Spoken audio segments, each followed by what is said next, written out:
चीन से तनाव के बीच कांग्रेस नेता राहुल गांधी का केंद्र की मोदी सरकार पर हमला। बोले पीएम मोदी को छोड़कर हर किसी को सेना पर विश्वास। पीएम की कायरता ने चीन को हमारी जमीन लेने की दी अनुमति। प्रधानमंत्री नरेंद्र मोदी हिमाचल के लोगों को देंगे तोहफा। सितंबर के अंत में करेंगे अटल टनल का उद्घाटन। मुख्यमंत्री जयराम ठाकुर ने दी जानकारी। बिहार विधानसभा चुनाव से पहले जेडीयू को बड़ा झटका। उद्योग मंत्री और पार्टी के दलित चेहरा श्याम रजक ने लिया पार्टी छोड़ने का फैसला। राज्य में साल के आखिर में होने हैं विधानसभा चुनाव।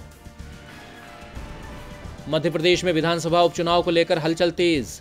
आज कमलनाथ के साथ होगी दिग्गजों की बैठक। प्रचार अभियान का जिम्मा सौंपे जाने पर होगा विचार। उत्तर प्रदेश की लखीमपुर घटना पर सपा अध्यक्ष अखिलेश यादव ने योगी सरकार पर उठाए सवाल।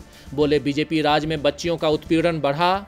रेप और अपहरण को बीजेपी राज में प्रश्रय। उत्तर प्रदेश के सीएम योगी आदित्यनाथ पर टिप्पणी करना आप सांसद संजय सिंह को पड़ा भारी। यूपी में एक के बाद एक 3 एफआईआर दर्ज। सांसद पर जाति और धर्म के आधार पर जनता के बीच नफरत फैलाने का आरोप। मध्य प्रदेश में मुख्यमंत्री शिवराज सिंह चौहान का बड़ा ऐलान। सीएम ने चंबल क्षेत्र में प्रस्तावित चंबल प्रोग्रेस वे का नाम अटल बिहारी के नाम पर रखने का किया ऐलान। इसके साथ ही भोपाल में उपयुक्त स्थान पर किया जाएगा उनकी प्रतिमा का निर्माण। दूरसंचार नेटवर्क में बड़े पैमाने पर चीन के उपकरणों का इस्तेमाल। उपकरणों के इस्तेमाल को लेकर भारतीय दूरसंचार नियामक प्राधिकरण ने जताई चिंता। कहा भारत को रणनीतिक कारणों से संचार उपकरणों के घरेलू विनिर्माण को करना चाहिए तेज। शिवसेना ने मोदी सरकार पर साधा निशाना।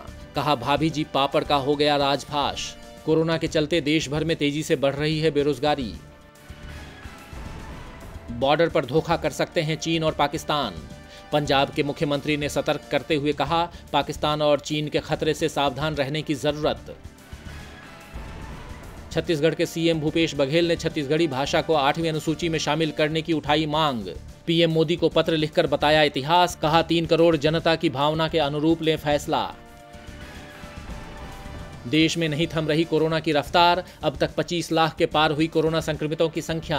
50,000 से ज्यादा लोगों ने गंवाई जान। 18,62,000 से ज्यादा लोगों ने दी महामारी को मात। चीन पर दबाव बढ़ाने की तैयारी में अमेरिका। डोनाल्ड ट्रंप ने दिए संकेत। अमेरिका में टिकटॉक के बाद अलीबाबा पर भी लग सकता है बैन। पाकिस्तान के खिलाफ सिंधी समुदाय ने अमेरिका में किया प्रदर्शन। लोगों को जबरन गायब करने का है आरोप। प्रदर्शन में सिंध, बलूच और पख्तून नेताओं के अलावा गिलगिट बाल्टिस्तान के लोग भी रहे शामिल। होटल के बिल और इंश्योरेंस प्रीमियम पर भी होगी इनकम टैक्स डिपार्टमेंट की नजर।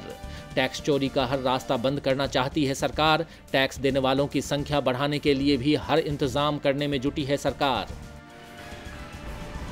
मुकेश अंबानी ने कोरोना महामारी पर लिखी किताब। बोले आधुनिक इतिहास में सबसे विध्वंसकारी घटना। इसके खिलाफ लड़ाई में वैश्विक स्तर पर सहकारी और सहयोगपूर्ण प्रयासों की जरूरत। चैंपियंस लीग के क्वार्टर फाइनल में French club Lyon. Manchester City को हराकर दूसरी बार सेमीफाइनल में पहुंचा लियोन। लीग में 24 साल बाद आखिरी 4 में नहीं होगा कोई भी इंग्लिश और स्पेनिश क्लब। महेंद्र सिंह धोनी के रिटायरमेंट पर साक्षी का इमोशनल पोस्ट।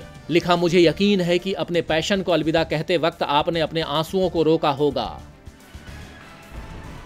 मुसीबत में स्टार किड्स की फिल्म। सड़क 2 के ट्रेलर के बाद अब फिल्म के गाने को भी झेलना पड़ा सुशांत के फैंस का आक्रोश। लाइक्स के मुकाबले मिले 3 गुना ज्यादा डिसलाइक। और कसौटी जिंदगी के फैंस के लिए बुरी खबर। पार्थ समथान के बाद एरिका फर्नांडिस भी शो को कहेंगी अलविदा। अभिनेत्री ने महामारी और अपने परिजनों के स्वास्थ्य के चलते लिया फैसला।